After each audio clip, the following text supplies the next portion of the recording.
Now we're going to work the back. The back is actually very, very simple. All we have to do is fold over my long piece lengthways, and then we have a centimeter seam allowance there, so the front piece will fit exactly in.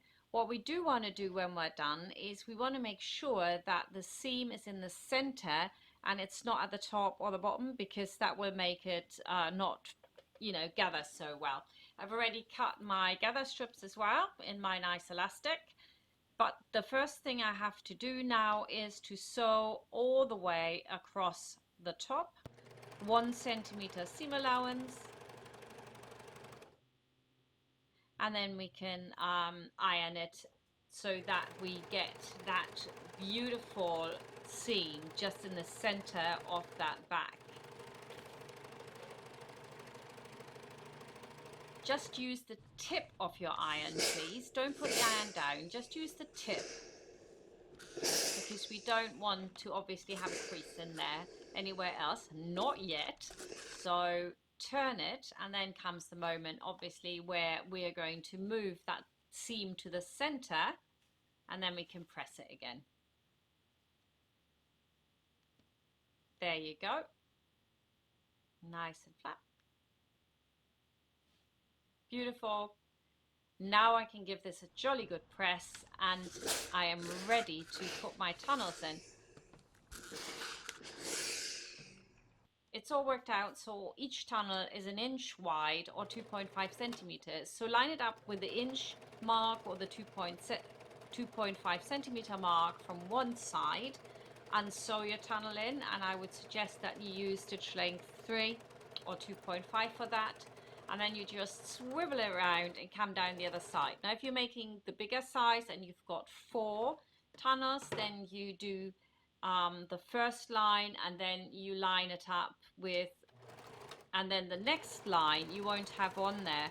So what I would suggest that maybe you put a bit of sellotape on your sewing machine so that you have a 2-inch mark or a 5 centimeter mark respectively. Now we're going to put in that elastic, and you will notice that the tunnel is quite generous, so that when you use fold over elastic, it doesn't fold over, which it will do if it's in there anything other than loose. So make sure that you don't deviate from this and say, oh, I'll just do 4 tunnels anyway and I'll make them smaller. It won't work. And a little bit more here, and then you want to put a pin across the end so it can't go anywhere, and continue pulling your elastic through.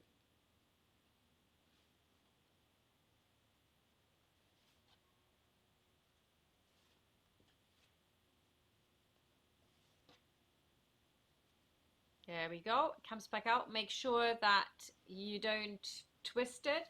That means if you went in with the shiny side of the elastic up, then it needs to come out with the shiny side of the elastic up. That's how you can tell.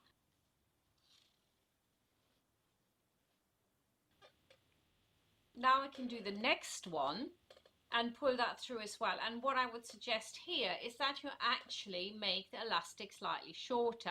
So you let that stick out 5 mil, and then the lowest one we're going to have sticking out 1 centimeter. So we're making them a little bit shorter so that the whole piece is tapered towards the waist, and it actually sits a lot better like that. And so on the other side I do the same. I have it sticking out 0.5 centimeters.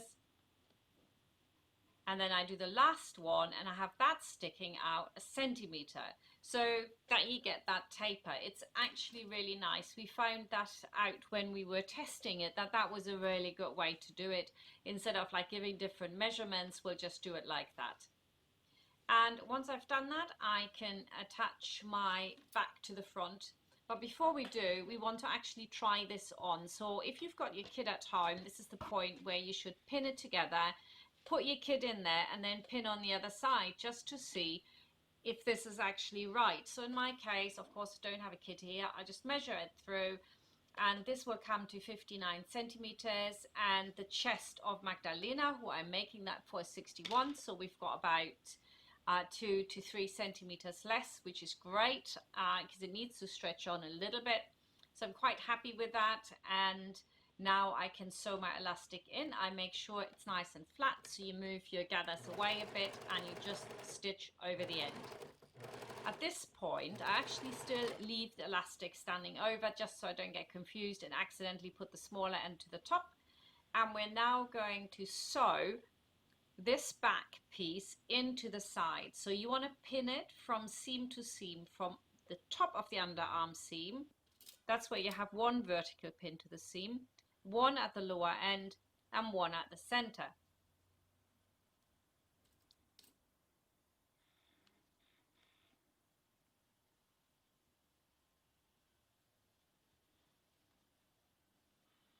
And now I'm going to pull it through, not through my turning gap, because at the moment I still got the side open, so there's no point, right? So I'm pulling through what I've just pinned only to the front, grab it and pull it through that opening. Don't need to pull it through all the way, just enough that you can sew across what you've just done. See, it's really, really simple when you know how to do these things. Make sure that it actually is right on the edge there. You fold over your seam allowances from both sides. If you just wanted to sew straight across it and cut off the corners, you can do that as well. I like to fold in my seam allowances, and then I'm going to pin this across. There we go, and sew it across with a centimeter seam allowance.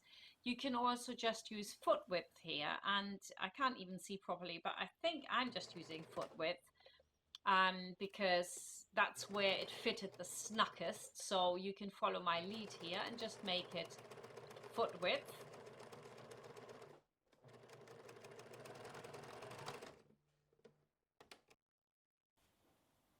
And now is the time where I'm actually cutting off all my elastic, but I make sure there is no pin in the way. I don't want to cut over it because my scissor is brand new, don't want to ruin it. Can take out these pins on the side, and now I pull it back through, and voila, magic will happen. You get a really beautiful result. So I'm going to check that I've done it right, and if it looks like this, that's absolutely fine. If there's any more that sticks over the edge, you can just push that in with your nail and it'll give you a beautiful result. So now I know that I've done a good job. I go back in and pull it back out, and now I'm cutting back my corners. I never do it before because you do make mistakes. I make them just like you do, so don't think everything is always perfect, because it's not. It's sewing, it's like living art, isn't it? So you cut off that side now and it'll be perfectly flat. That's really nice. Happy with that? So I can now move on to the other side. So I make that nice and flat as well on this side, so it's easier to sew. And I obviously can also cut off my extra elastic here because it's already touched, so can't really go wrong. And I'm going to pin it to the front as well. So lift it up, make sure that you move the back into the corner there. I'll do the same on the other side. That's beautiful.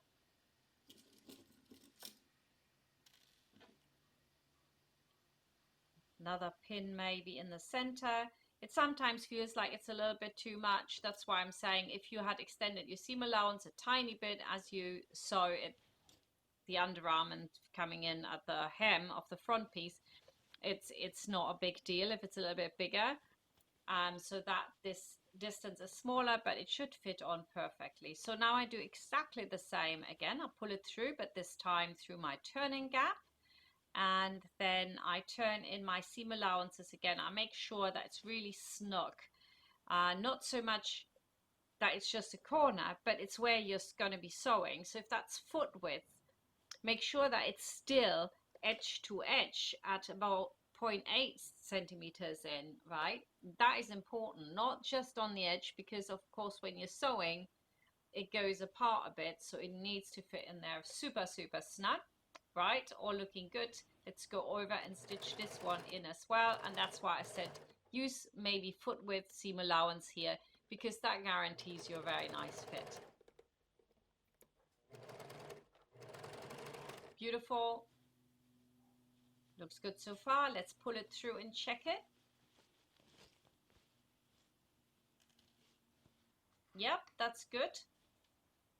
I was lucky this time with my filming. I wasn't so lucky with the Connie top. I had to fiddle a little bit. But this all went together really, really well. So now I can pull it back through and cut my seam allowances.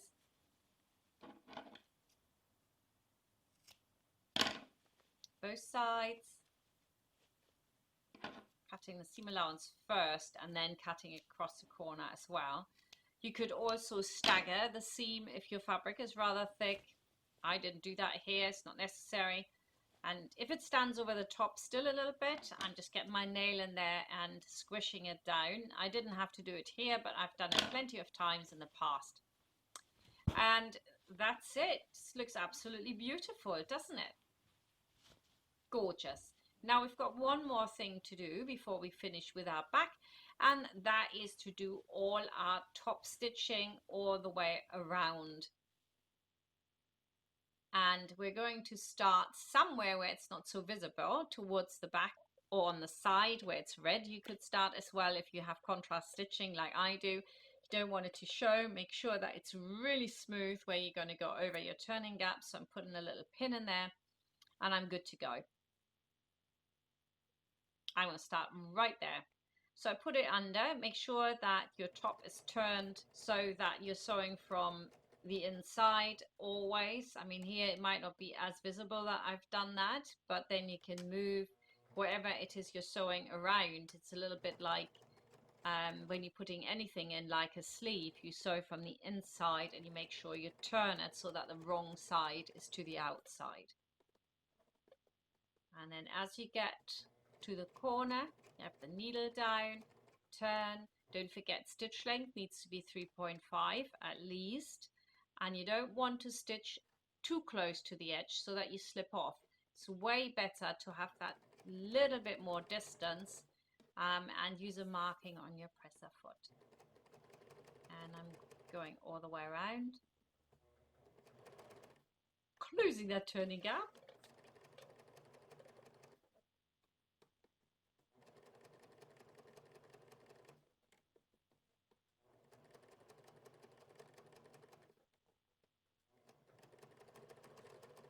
It does take time to go around. Don't rush it. I really love this contrast with the red linen, which I didn't get from Michael Miller, but the other fabrics are all Michael Miller's Rosalinda collection, and you can get those as well through our shop. Of course, you can get them from your local shop as well. I thought these were really nice. I love all of the stuff in there, and I've got plenty of fabrics for all my hacks. So do come back. If you just like downloaded your pattern, you watched it once, come back, because we're going to be adding videos to this which will show you hacks, how to make this into a little dress and tiered dress and all sorts. And I think it's just beautiful. So right now you can see how I was a little bit stuck and I had to help myself out going around the corner. If you have a machine that's not as good as a puff, you'll have a real problem going around these corners. And put a thread through the edge then, and I'm going to just show you again how that works. I think I show it in a lot of my videos, but in case you haven't seen it yet, I want to show it again. Needle down, turn your fabric, and then pull on the thread as you start sewing so that you don't get stuck, because once you start hammering on that same point, you get a knot underneath it, and then basically you'll have to, like, you know, start over, take it off, get the knot off, make sure you don't cut into your fabric, and it's so annoying. Cut off your threads, and there we go. Now we're ready to finish off our top in the next chapter.